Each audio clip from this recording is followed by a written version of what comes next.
Hello, Huge Lake and movie fanatic Nate, reporting from Lake Nate, somewhere in Minnesota on a I can't even tell you how ridiculously beautiful this day is in May 2014. I'm coming at you with, I guess it's kind of technically a review request from the Cookie Monster 70. He asked me to review, I think back when, maybe this is back a while ago, he asked maybe us, because in the good old days, I would review movies with this other guy named Matt when he was available. So he may have requested us to review them or whatever. Anyway, in any case, I think it's only perfect time to review Creature from the Black Lagoon. I don't know, something about where I am just, I don't know, I think it fits. So I'm going to do a solo review of Creature from the Black Lagoon.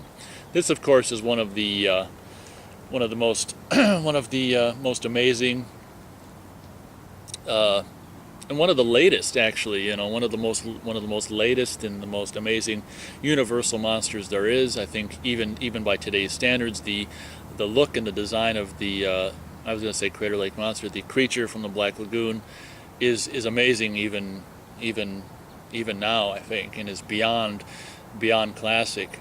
This movie it's very cool, and I pretty much grew up with this. I think back in the old days, in the early 90s, when Universal was putting out relatively competent VHSs of the classic monsters, I rented it probably in 93. Maybe that's the first time I saw it, from Tidal Wave Video, a big corporate place that came and went really quickly in my neck of the woods. And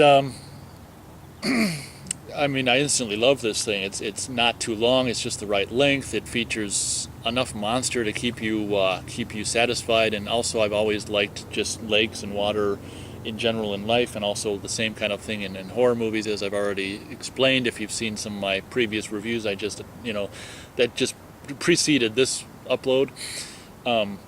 So I love horror movies and scary monster movies taking place around woods and lakes and water areas and all that kind of stuff, ocean areas like shockwaves and stuff.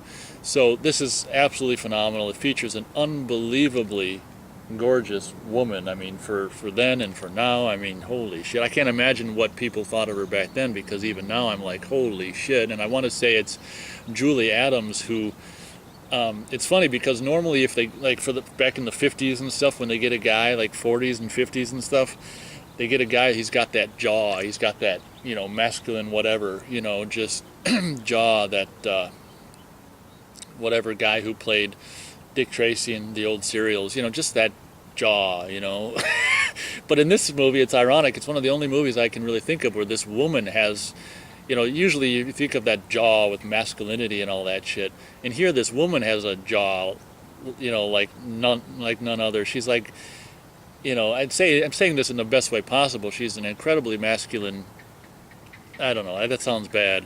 I mean, she's a gorgeous woman in every sense of the woman word, but she's also got I don't know, I guess a masculinity, if I can say that. I mean, she's just like super sex pot.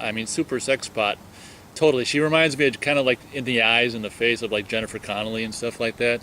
But you couldn't ask for a more, for this movie, a more sex pot woman than that. And Julie Adams, and that, I think it's her name. If it's not, I apologize.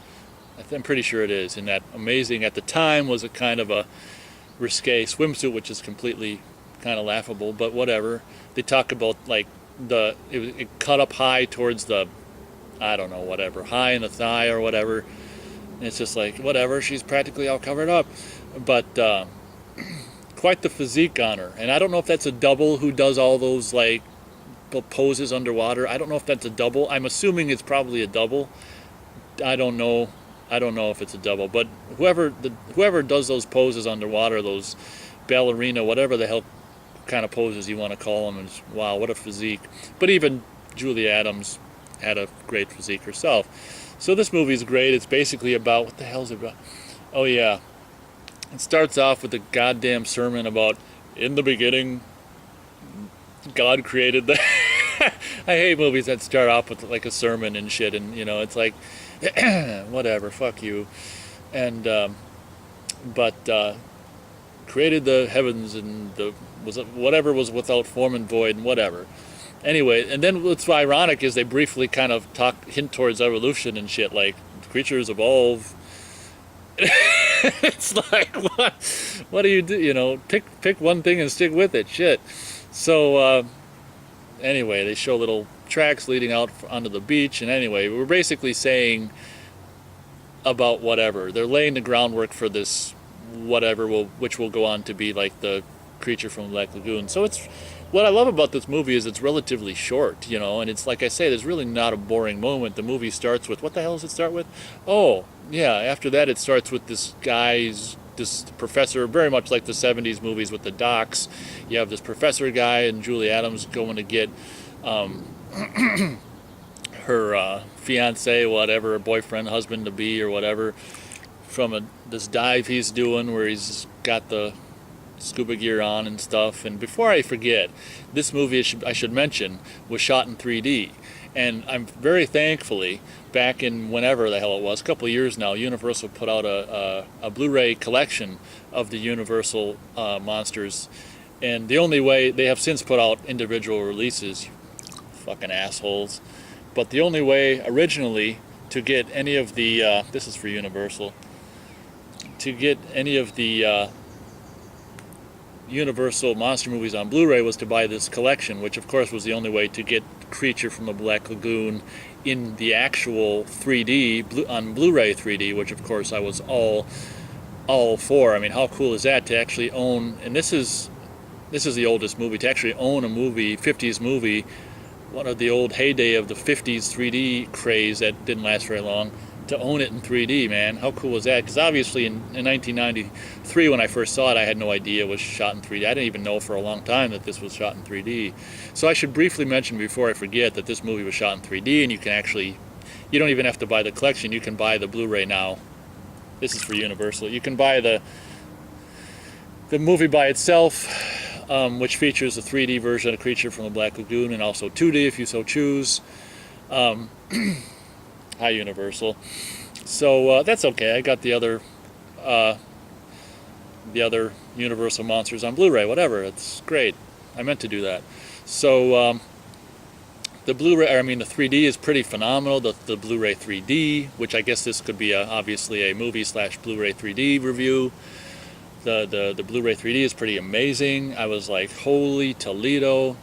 And the thing that made me remember it is I was remembering the very beginning where they have that scuba scene with that girl's boyfriend or whatever, and I just made me think about how cool of an idea it is to shoot a movie that takes so much of it, a lot of it takes place underwater in 3D. Like the underwater 3D photography in this movie is just cool. I mean, not only underwater, but you know, in addition to the above water 3D photography, this, you know, the underwater stuff is so cool because you'll have fish that'll be, this is 2D, but you'll get the idea. They're like right there, and it's just like really cool. So it's I would highly recommend the 3D Blu-ray, of course, and even just the 2D Blu-ray. I mean, it's all one. I mean, they're both, one Blu-ray is both. So even if you don't have a 3D TV, I would recommend the Blu-ray, which is great, of Creature from the Black Lagoon.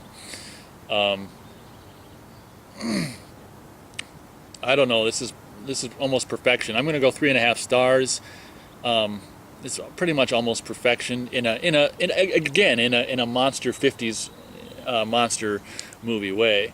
The scenario is really competent, and if you know, it's by the numbers for the time. But it's been so long since, for me, by the numbers in the 50s is much more agreeable than current, you know, by the numbers nowadays. You know, I don't really like by the numbers now, but by the numbers from other more agreeable decades and time periods is I can live with a little more because it's so charming, you know, by the numbers back then. So you have this guy who's kind of a asshole guy who's, you know, probably wants to bang Julie Adams, I'm sure, who, you know, you have this other guy who's kind of the captain of the boat, whatever the hell it's called, the Rita or whatever. He's like, what for? I need a good smelling boat to go on this crazy river. He's a great character, and then the other guy shoots a harpoon, and it hits the mast of the Rita or whatever. Like I say, I mean, this is just so great if you love just water lagoon water-based horror monster movies. It's probably one of the first great ones, and still holds up to this day as a great one. So maybe that'll be my review for Creature from the Black Lagoon. They did, I think, 2 more creature movies, which get worse and worse. I mean, like by the time you do the third one, it's not even. Perhaps maybe later on in the summer I'll review the other 2 creature movies, because I have to rewatch them because I don't know it by heart nearly as well as this movie. So this movie just features some phenomenal monster mayhem, a glorious, attractive woman, glorious underwater photography. Even if it's 2D, it's cool, and a great environment and setting. So thank you very much for watching. This is Nate reporting from Lake Nate, somewhere in Minnesota, on an unbelievably gorgeous May Day in 2014. And until next time, I will see you later.